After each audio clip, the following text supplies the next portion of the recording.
Agri-Challenge, le magazine de l'entrepreneuriat agricole et du développement durable. La Banque agricole du Niger, Bagri, sponsor officiel d'Agri-Challenge. Bagri, nous œuvrons pour votre autonomie. C'est notre 19e numéro d'Agri-Challenge sur votre télévision africaine. Chers téléspectateurs, bonsoir. Nous ouvrons ce numéro avec la rubrique Reportage, dans laquelle nous vous présenterons un modèle de site agricole à succès dans le cadre du financement à coût partagé de la Banque agricole du Niger, Bagri. Il s'agit de la ferme agricole de M. Hamza Alassane à Douti, région de Dosso. L'accompagnement de la Bagri nous a permis d'accroître son rendement. Toujours dans la même rubrique, nous ferons un focus sur la production du riz. Le Niger importe du riz à des coûts très élevés. Pourtant, les potentialités en termes de production et de rendement du riz sont importantes. Ce qui a d'ailleurs poussé le Niger à se fixer comme objectif zéro importation du riz d'ici 2023. Aujourd'hui, la production du riz rencontre d'énormes difficultés, parmi lesquelles l'inondation des rizières. Dans ce numéro d'Agri-Challenge, vous suivrez le témoignage de certains producteurs agricoles victimes d'inondations de leurs rizières. Et pour finir, nous vous amènerons à la découverte d'une ferme qui assure la sécurité sémencière par le biais des semences améliorées. Il s'agit de la ferme sémencière Roussa'a, située dans la région de Dosso. Cette ferme offre aux producteurs toute une gamme de semences maraîchères. Restez avec nous, chers téléspectateurs, pour les détails de nos différentes rubriques. A tout de suite.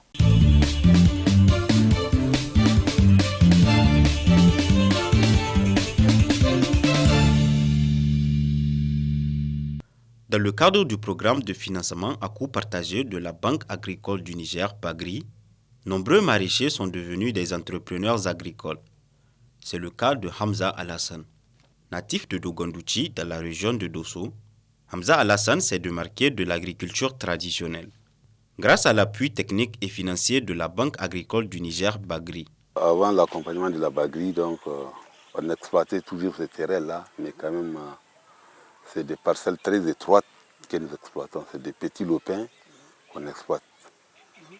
Dieu merci, quand même, avec cet accompagnement-là, on a pu faire des extensions.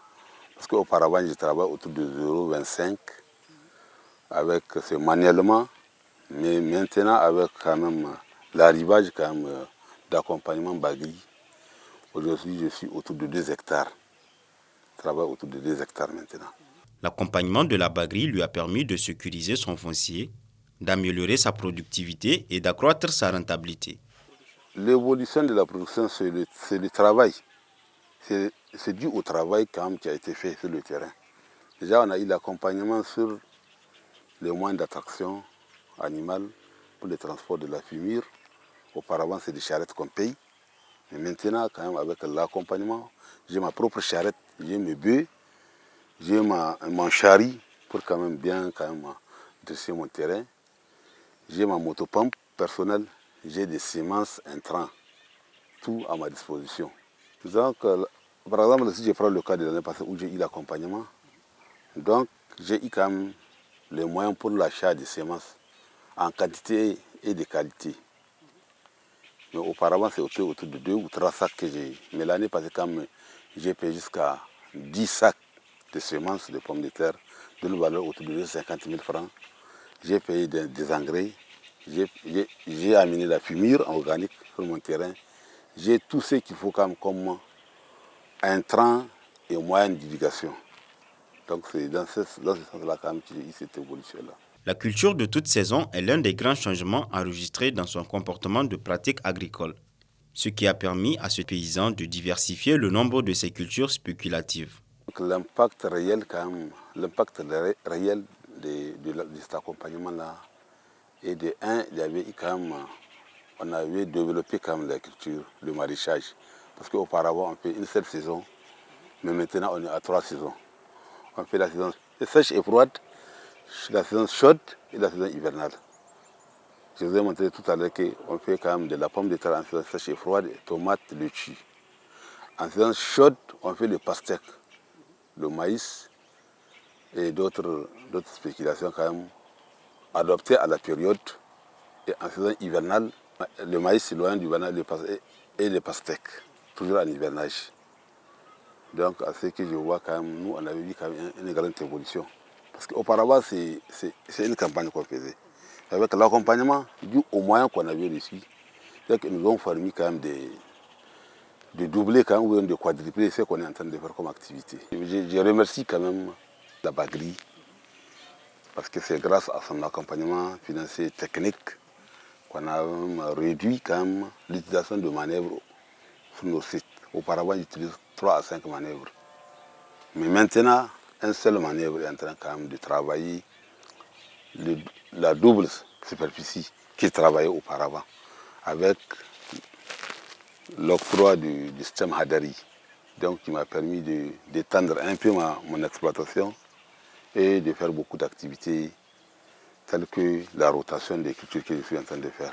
La présence de sa ferme agricole dans le département de Dogondouti a renforcé l'autonomisation des femmes vivant en milieu rural. Aussi, la population de Dogondouti bénéficie des produits agricoles frais toute la saison. Bon, les avantages sont très nombreux parce que déjà si vous voyez à votre face, on a du moringa. Parce que chaque jour, on a des groupements de femmes qui viennent ici pour la récolte.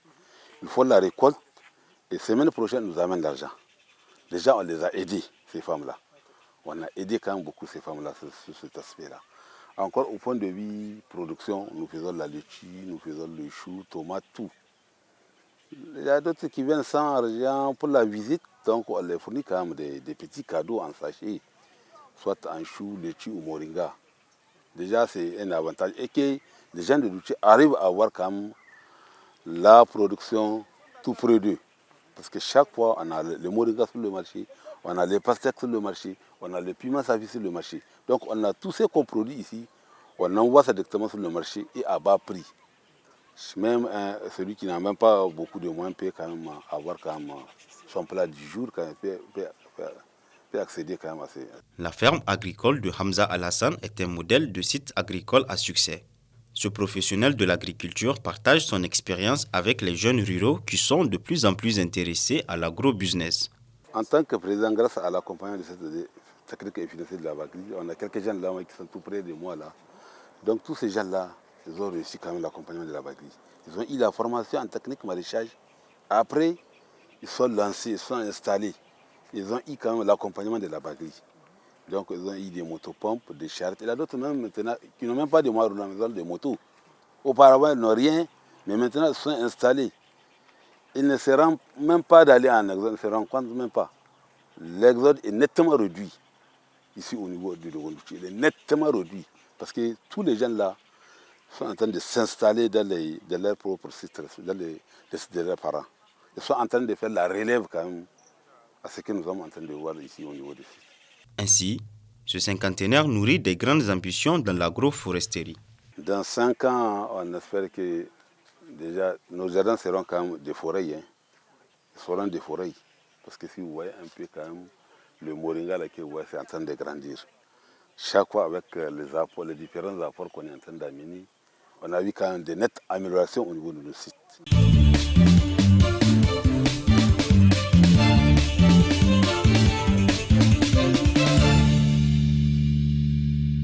En Afrique de l'Ouest, le riz fait partie des denrées alimentaires les plus consommées.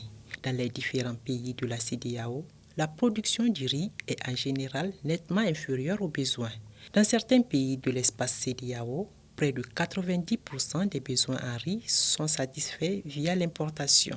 Plusieurs centaines de milliards de francs sont annuellement consacrés à l'achat du riz importé. La production du riz peine à décoller pour diverses raisons qui sont entre l'insuffisance de soutien des États à la filière du riz, la faible organisation des producteurs et leur vulnérabilité de plus en plus élevée face aux aléas climatiques. S'agissant de la vulnérabilité aux aléas climatiques, le cas du Niger est illustratif. Les pluies enregistrées entre mi-août et début septembre ont inondé plus de 2250 hectares de riz, selon une communication en date du 10 septembre 2019 du ministre nigérien de l'Action humanitaire et de la gestion des catastrophes. L'inondation des zones d'exploitation agricole et particulièrement des rizières occasionne d'énormes pertes de production de riz et de diverses autres spéculations. Notre coopérative fait la production du riz.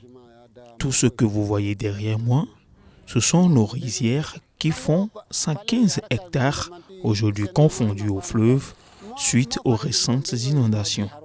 Nous avons fini tout le travail de labour quand l'inondation est venue. Il y a même d'autres producteurs qui espéraient faire la récolte en fin septembre. Cette inondation a touché rien que dans notre coopérative 400 producteurs. On a vraiment beaucoup perdu, car le riz déjà inondé ne sera plus exploitable. Le bilan que nous avons enregistré s'élève à plus de 200 millions de francs CFA. Hormis les coopératives, plusieurs entrepreneurs agricoles ont également payé le lourd tribut des inondations. C'est le cas de M. Roufaï Kabo, directeur général du Centre incubateur des petites et moyennes entreprises au Niger, CIPMEN, qui investit dans le secteur agricole. M. Roufaï dispose de 7,4 hectares de rizières à Guériguindé, dans la commune rurale de Liboré, à quelques dizaines de kilomètres de Niamey, capitale du Niger. Les pluies enregistrées en début septembre ont inondé sa rizière, dans laquelle il a investi plus de 15 millions de francs CFA. Nous avons décidé d'investir sur ce site-là du fait de son potentiel, donc proche du fleuve et en tout cas de la première digue du fleuve. C'est un site de 7 hectares et demi. Et donc nous avons aujourd'hui, comme vous le voyez, le terrain est complètement devenu le fleuve, il s'est confondu au fleuve suite aux dernières inondations. Malheureusement, donc, nous avons tout perdu, les cultures de riz qui étaient sur place. Aujourd'hui, nous avons investi quand même une quinzaine de millions dans cette ferme-là. Et aujourd'hui, vraiment, les aléas climatiques sont un enjeu, c'est une réalité qu'on voit. C'est l'ensablement qui fait que le moindre débordement donc avec les eaux de pluie finissent par faire des dégâts comme vous le voyez, quoi. Donc je ne sais pas combien de producteurs ont été touchés bien au-delà de notre jardin, mais en tout cas c'est une réalité. Le bilan de la perte, donc nous avons investi une quinzaine de millions de francs CFA. Aujourd'hui, donc la clôture, elle est un peu abîmée à certains endroits, mais je pense qu'elle n'est pas totalement rompue. Nous espérons que derrière, il n'y aura pas trop de coûts pour la rétablir, mais en tout cas pour ce qui est des semences, pour ce qui est du temps de labour, pour ce qui est des charges fixes, parce qu'il y a des contremaîtres qu'on paye avec des ingénieurs qui suivent ça. Et tout ça, c'est des coûts fixes qui sont malheureusement irrattrapables. Donc effectivement, s'il n'y avait pas eu une inondation, on aurait eu environ 200 à 300 sacs de riz. Tous les 4 mois, parce que c'est des saisons. On aurait eu des dattiers, parce que le matin où la digue a cédé, on avait planté une série d'arbres fruitiers. Donc une cinquantaine de dattiers, de manguiers et tout ça. Et tout ça, ça a été englouti en même pas 2 heures de temps. Mais en tout cas, on était venu s'installer sur la durée parce qu'on voulait aussi installer des unités de transformation à long terme. Donc c'est vraiment un projet global auquel on a essayé de réfléchir. Donc la première étape, c'était d'abord d'asseoir la production. Mais on n'en démord pas. Face à cette situation d'inondation, les producteurs ont tout essayé pour contrer la montée des eaux du fleuve, mais sans succès. Avant l'inondation, certains producteurs ont espéré faire leur récolte en fin septembre. Aujourd'hui, ils attendent impatiemment le retrait de l'eau pour reprendre à zéro leurs travaux. Effectivement, j'étais présent quand la digue a cédé. Et c'est vrai qu'on était parti au niveau de la digue pour essayer de voir le niveau. Donc quand j'ai vu le niveau, j'ai même alerté sur Facebook en disant que sur un coup de chance, quelqu'un qui pouvait faire quelque chose pouvait voir les choses et puis faire intervenir rapidement. Et donc j'ai commencé même à appeler quelques contacts pour voir dans quelle mesure on pouvait, même s'il fallait mettre de notre argent pour acheter le carburant pour les engins et pouvoir les déplacer. Et c'est à ce moment-là que la digue a cédé 1 heure plus tard, parce qu'au début, avec les paysans, on a utilisé la méthode traditionnelle, donc remplir des sacs de sable, tout ça, et puis aller entreposer. Mais à un moment donné, la force, en fait, c'est surtout la force de l'eau qui a fini par faire céder la digue, quoi. Là, pour le moment, c'est la patience, parce que Dame Nature a joué son rôle. Maintenant, nous, on doit juste essayer donc d'attendre pour que l'eau se retire. Et aussi, on a la crainte du prochain épisode de crue qui va arriver en novembre-décembre. Donc, pour le moment, l'heure est à la retenue. Et surtout attendre de voir comment l'eau va se retirer et ensuite voir potentiellement, comme quand même l'agriculture est quelque chose qui nous tient à cœur, l'idée c'est peut-être de voir sur des terrains qui sont un peu en zone sécurisée, on va dire, et commencer à faire quelque chose le temps que ici l'eau se retire, quoi. Au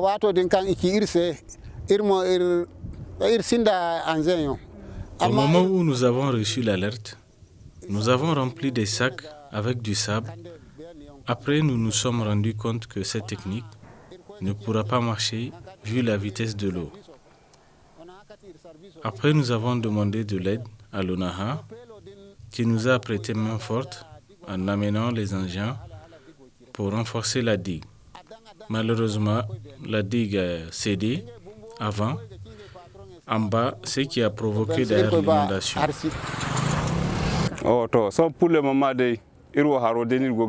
Pour le moment, nous attendons le retrait de l'eau. Nous espérons dans 2 semaines qu'il pourra se retirer afin que nous puissions reprendre nos activités. Les risques d'inondation sont pourtant prévisibles, surtout dans la zone du fleuve Niger. Pour prévenir durablement cet aléa, des actions coordonnées entre les pouvoirs publics et les producteurs agricoles s'imposent. Il y a 2 mois, c'était la sécheresse. On pouvait marcher jusqu'à la 2e digue du fleuve, à pied. Et c'était complètement le sable. Donc je pense que c'est à ce moment-là qu'on aurait dû désensabler le fleuve et on aurait pu éviter cette inondation, parce que si vous remarquez, la hauteur de l'eau n'est pas très importante, donc c'est juste l'ensablement qui fait que le moindre débordement, le sentiment que j'ai, c'est de dire qu'on a du boulot. Et c'est pour ça que j'attire l'attention quand même de toutes les parties prenantes, que ce soit l'ONAHA, que ce soit le ministère de l'Agriculture. Il faudrait qu'on arrive à encourager les privés qui entreprennent dans le secteur agricole. Il ne faut pas les laisser à eux-mêmes. Donc je pense que l'État a une part importante à jouer. Désensabler le fleuve peut le rendre navigable.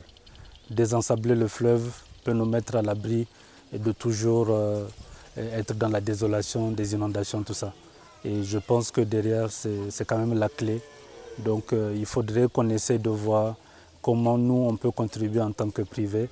Mais l'idée, quand même, il faut un plan Marshall pour ce fleuve-là. Parce que derrière, comment dirais-je, ça fait quand même peur d'alterner entre sécheresse et inondation. Pour que le Niger réalise l'objectif zéro importation du riz à l'horizon 2023, il est nécessaire de mettre en œuvre des mécanismes pouvant aider à contrecarrer les phénomènes d'inondation des rizières qui constituent une grande perte pour le pays.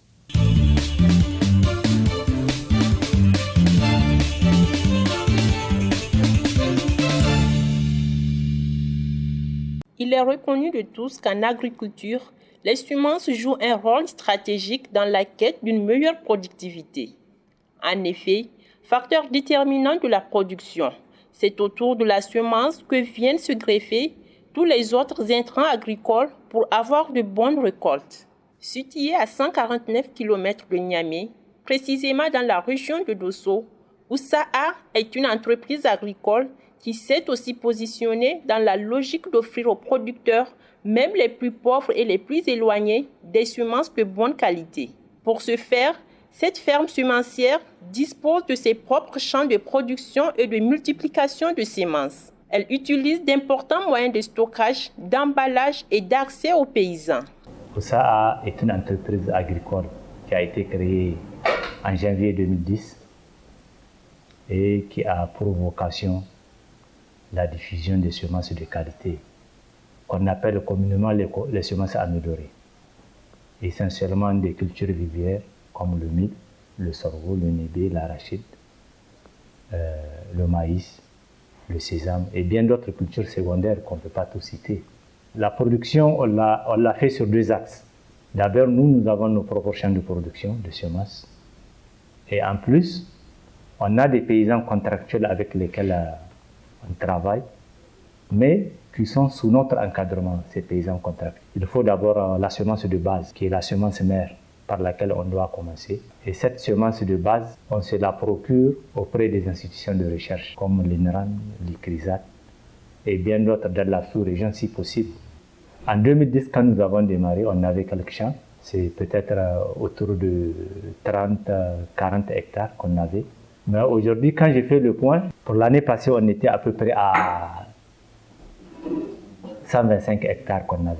À l'image de son nom qui désigne innovation en langue Hausa, OSAA a une ambition forte. Il s'agit de contribuer à généraliser l'utilisation des semences améliorées pour en faire un puissant moyen de lutte contre l'adversité climatique à l'échelle du paysan. C'est pourquoi elle accompagne aussi les producteurs en appui conseil.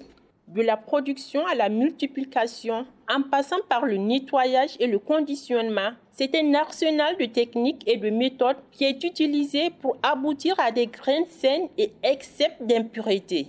La production des semences doit répondre à beaucoup de critères.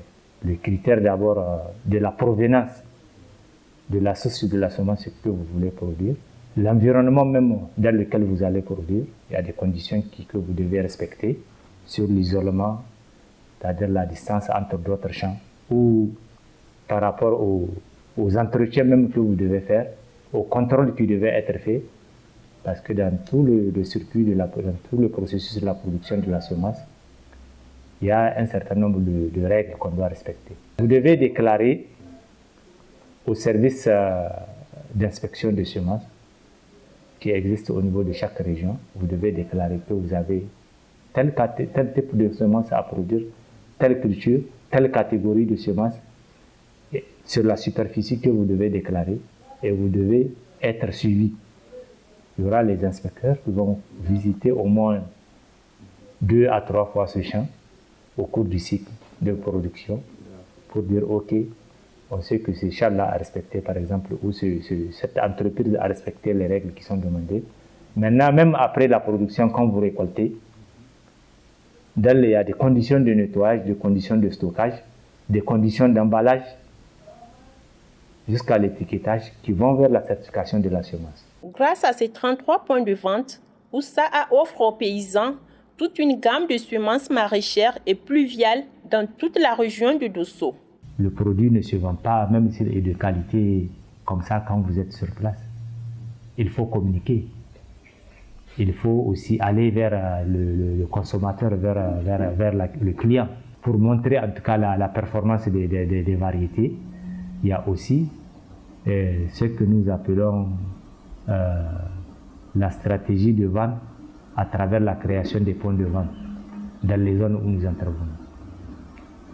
Nous sommes à Dosso, mais aujourd'hui, quand on regarde à l'intérieur au niveau régional, nous sommes un peu partout avec des représentants, avec des points de vente où nous avons des gens qui font la promotion de nos produits, des gens que nous formons aussi, parce que le client, quand il va arriver, il va vous demander, il va vous poser la question sur un produit, sur une semence.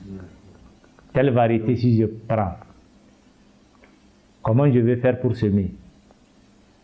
Comment je vais faire en cas d'apparition de maladie? Si je veux mettre l'engrais, comment je dois faire par rapport à tout ça là? C'est des choses. Quand vous vendez une semence, quand vous vendez de la semence, vous devez savoir répondre pour satisfaire le client. Sinon, il y a de fortes chances qu'il ne revienne pas demain si vous ne lui donnez pas des réponses à ces questions. À l'instar des autres fermes semencières, Oussa'a déplore quelques contraintes majeures telles que le manque d'harmonisation et de professionnalisation du secteur semencier nigérien. Pour pallier ce problème, l'État de concert avec les acteurs du domaine a élaboré depuis 2012 un plan d'action pour relancer et dynamiser l'industrie de production et de commercialisation des semences améliorées au Niger. Un plan d'action qui tarde encore à être mis en œuvre car probablement oublié par l'État lui-même. Et cela n'est pas sans dommage pour les professionnels de l'industrie semencière. On a cité un certain nombre d'entreprises privées qui réellement faisaient la chose, la semence.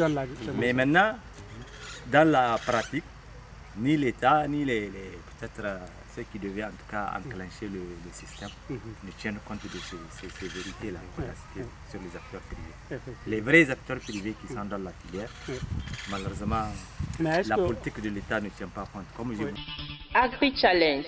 Chers téléspectateurs, j'espère que vous avez très bien aimé ce 19e numéro d'Agri-Challenge sur votre télévision Africable. Continuez à nous contacter sur les adresses qui s'affichent sur vos écrans pour tout renseignement. Merci de nous avoir suivis. Au revoir.